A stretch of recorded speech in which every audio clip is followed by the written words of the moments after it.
Welcome back everyone to my Let's Play of the Final Fantasy Legend 2. Last time we tried to get into Ashura's base. Ordinary people can't get in, and apparently heroes of the game can't get in either because we've been denied entrance, but I guess that means we're gonna have to come back there later. But we do have another place that we can go in the meantime. We were told by Key, the cleric in the Shrine of Isis, that there's the relics, the ruins of the ancient gods down here. And it's in this forest, it's hidden in the forest, but she told us that it's 4 east and 3 south of the big rock. So let's hang out by the big rock, take out a few more enemies here. Now in the relics here, the ancient gods, there's going to be a lot of enemies that are going to be weak to blizzard, so it's good that we have a male mutant because he comes with blizzard. Female mutant comes with the flame, so it's good that we have a male mutant because with the male mutant and the dragon, the Piers, we have both flame and blizzard. So we can cover both of those elements, where if we had a female mutant, well, we'd only have flame. We wouldn't have the weaknesses that you'll see many monsters in this area have weakness to, like this lizard here. So the only other difference between males and females is some of their stats start out with. So a human male starts with 59 hit points, 6 strength, 5 agility, and 3 mana and a long sword. The human female starts out with 7 less hit points at 52 hit points, 1 less strength for 5 strength, but has 1 more defense. I mean, 1 more agility at 6 and 1 more mana at 4. The difference between the mutant male and the mutant female is the mutant male starts with 52 hit points, 5 strength, 4 agility, and 6 mana, and a hammer, a strength-based weapon, and the blizzard spell, where the mutant female has 7 less hit points, starting with 45, has 4 strength rather than 5, but has an extra point of agility for 5 instead of 4. Starting mana is the same at 6, and she starts with an agility weapon, the bow, and the flame spell. Speaking of agility weapons, we've got another one there, the whip, but the whip is an interesting agility weapon. The whip, when you equip it, it raises the robot's agility, and when you use it in battle, it can raise your agility. However, the damage it does is based on your strength. So right now, if we gave it to Honey Mouse, it would increase her agility, but if we attacked with it, we wouldn't be able to do any damage because Honey Mouse has 0 strength. So, yeah, it's a weird weapon. There is one interesting advantage about the whip, though, is if it hits an enemy, it has a chance to paralyze the enemy for the rest of the round. You'll get a message that says, wind at the whip if it works. So, it could be useful in that sense if you have a high agility character that also has decent strength. So, one of our guest NPCs, the 5th party member, will have a whip. So we'll get to see how effective whips can potentially be, but that won't be for a while. So Blizzard is gonna once again show its usefulness here against this group of flies. They are weak against it. I'm going to talk a little bit more about spells. Blizzard, it does mana times 5 stat to every enemy. So other spells may have a higher damage multiplier. For instance, if we get a book, say we get an ice book, that will do mana times 10, but it only attack a group. So we'd have to choose whether to hit, like, say, the lizard group or the goblin group. So it does more damage, but it doesn't hit all the enemies. And then there's also a few spells that are only single target, that we have to, even if we target a group with it, it'll only damage the first enemy in the row. For instance, Mr. S's Dissolve spell, if we use that against a group of, say, like 4 lizards, it would only damage the first lizard in the group. So, yeah, there's different types of spells, and learning which one is which will definitely help you out. So, Blizzard is also a very interesting thing because it's one ability that the human that the male mutant comes with, but it's an ability that nobody else can learn. So it's not in the pool of abilities that mutants could potentially learn after a battle. So if you lose that Blizzard ability, well, you're not going to be able to get it back. Luckily, unlike the Final Fantasy Legend 1, where it could be random what ability you gain or lose, in this game, you only lose the ability that is at the bottom of your ability stack. Mutants can gain up to 4 abilities. So right now we have no chance of losing Blizzard because we only have 1 ability, the Blizzard spell. Now if we got 3 more abilities, we'd have the maximum amount of abilities, 4. And then whatever ability is at the bottom of that stack is the one that will be replaced the next time a new ability is learned. So that way, if you have a really bad ability, you can always put it at the bottom. If you have a really good ability, you can throw it on the top so that you don't lose it. So, and you'll see me doing that throughout the playthrough. So it's good. The abilities are less random. We have better control. Now the abilities are random in terms of what you may get, but it's not so random as what you're going to keep and lose. You have some control over it, so. Now abilities are gained based on, once again, like the level of the monsters. So fighting level 1 monsters only can get like weaker type abilities, like super duper strong abilities like strong against all attacks. The all ability, you only get that if you fight like level 10 monsters.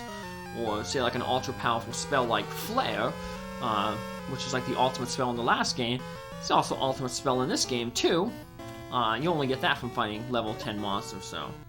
Well, there were some guys here and they were like, hey, these guys, quick, somebody's coming, take the magi and run. And as you can see, those treasure chests are empty. Now we could go in that little closet there, but I'm gonna show something off here, so. They run out this door. And we got a bunch of lizards to fight.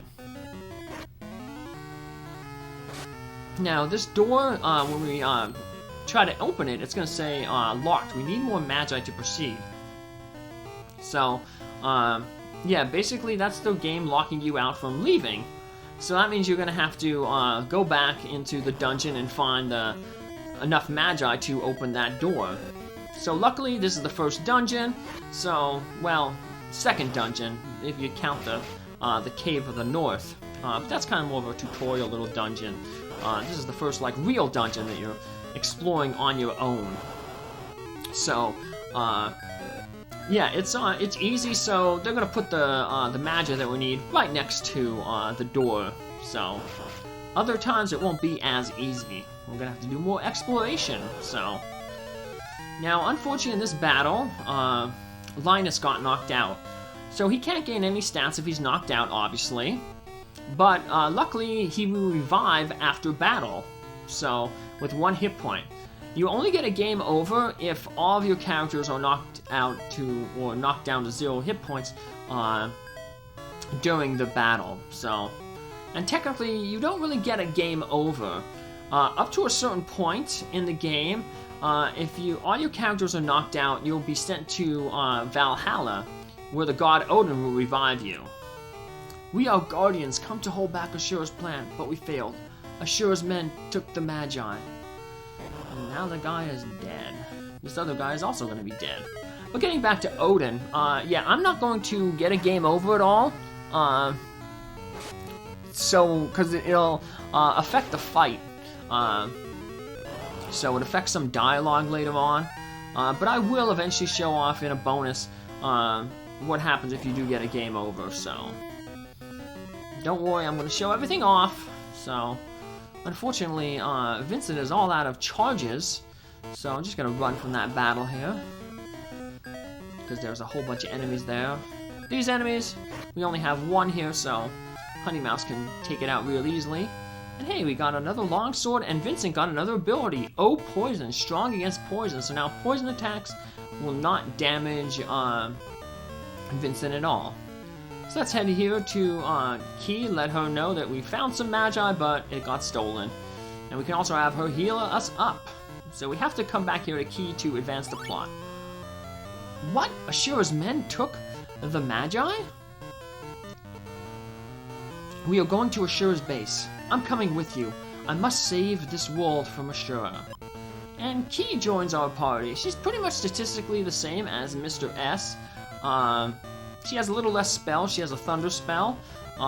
She has a hammer that can attack single enemy, and she has a shield which we can use to just block attacks.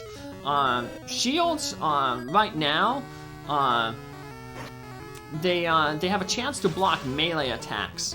So the more expensive the shield, the more higher the percentage to block an attack. Right now the bronze shield is the weakest shield, so it only has a 60% chance to block a melee attack.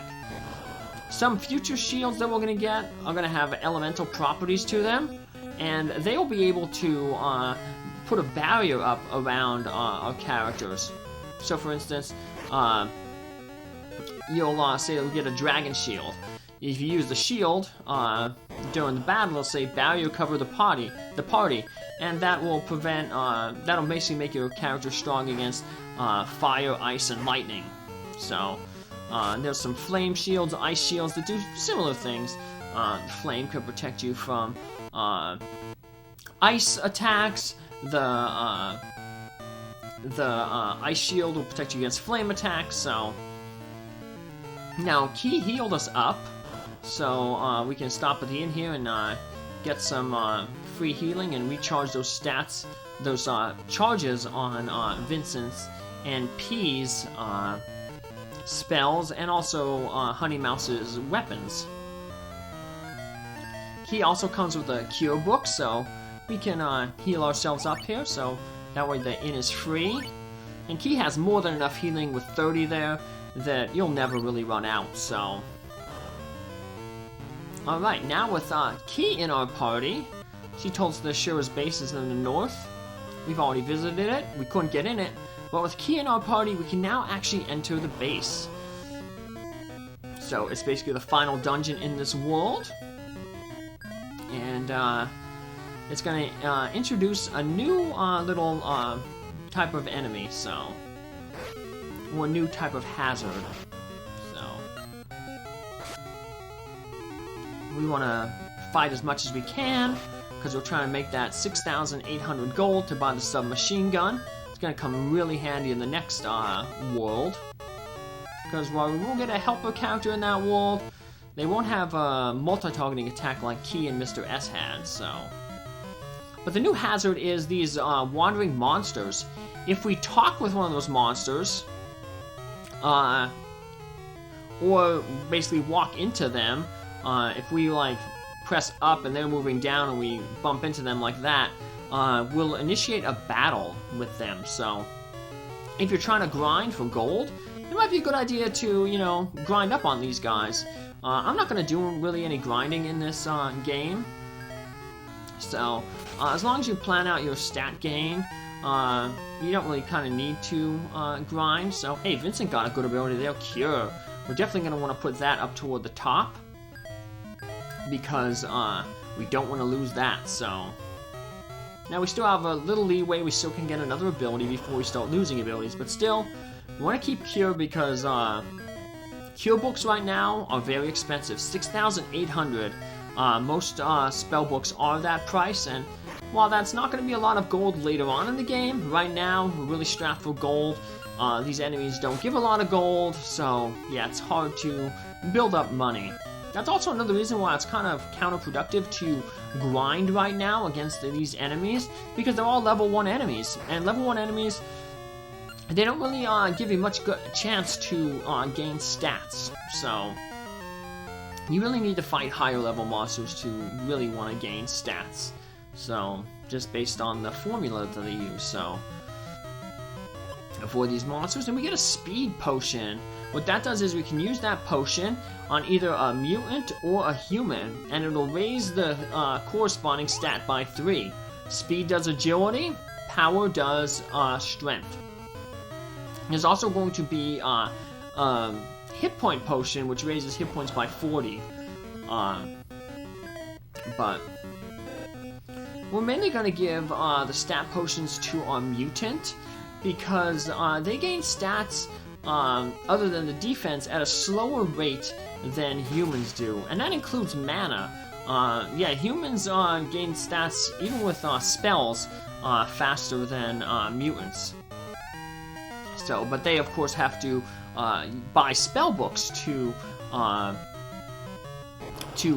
cast spells. They don't come with innate spells like the mutant does. So let's attack some of these enemies here. Finish them off. Like I said, keep hoping that these humanoid Ashigarus drop some longswords. Like I said, we're not going to use them, but we're going to sell them, so. It'd be nice if we ran into more gangs and got some more martial arts. So. Normally gangs are kind of common. I'm surprised I didn't get many gangs this playthrough so far. We only got one, and got that punch for Vincent, so. Right now, not doing a lot of damage, but that's because it's pretty much almost at full capacity. It starts with 90, it has 86, so it's like its damage is basically like your strength plus parentheses 90 minus the amount you have left, and then multiplied by, I think 5 is the modifier. I could be mistaken on the modifier. So the more uses you have, the less uses you have, the more you've used it, that number is going to be bigger in the parentheses, and then that'll obviously increase when you multiply by the damage multiplier. So got a silver gauntlet there. We'll throw it on Honey Mouse. That'll increase her defense. Remember, when you're equipping defensive items on your robot, it only matters about what the material that makes it is. So you might as well just always go with the cheapest option, the gauntlet, when equipping on a robot, because a gauntlet of the same material gives the same amount of defense as the breastplate or the helmet. So, but for humans and mutants though, the breastplate is what you want to get first, because that gives the most defense, followed by the helmet, then followed by the gauntlet. So there's also another piece of equipment, armor, boots. So there's 3 different types of boots. One raises your strength, one raises your mana, another one raises your agility.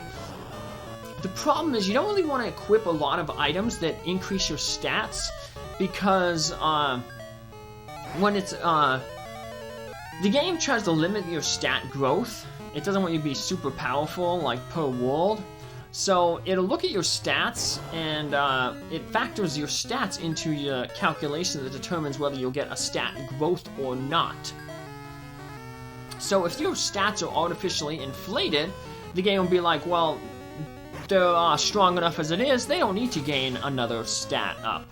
So actually equipping status increasing items actually hinders your growth. So we're not really going to be equipping status equipping items for the most part. There'll be a few strength ones that we will equip for their defensive properties, because we're going to get some giant gear that's really good defensively, but luckily that only raises strength, and we're not really focusing on raising strength, so it's okay that, you know, we artificially boost our strength, because we're not going to be using strength weapons, so. But hey, Vincent finally is doing some damage there with the punch, so that's pretty cool. And we boned down that skeleton. We just got a strength-based weapon there, the axe. Gonna sell that, so. Yeah, and unfortunately I pressed the A button there and hit that zombie there, so. Yeah, as you can see, when you hit the A button or walk into the zombie, they will initiate a battle.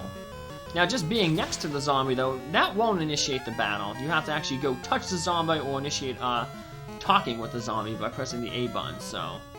Yeah, we can just hang out here all we want, and as long as we don't walk into the zombie or talk to it, we'll never get into a battle, but I'm just getting into a few battles here, because, like I said, I want to have that 6,800 gold. It'll definitely make the next world much easier. Trust me, you'll see when we get to that new world, Ashura's world, which we were told earlier, that that submachine gun is going to be a lifesaver.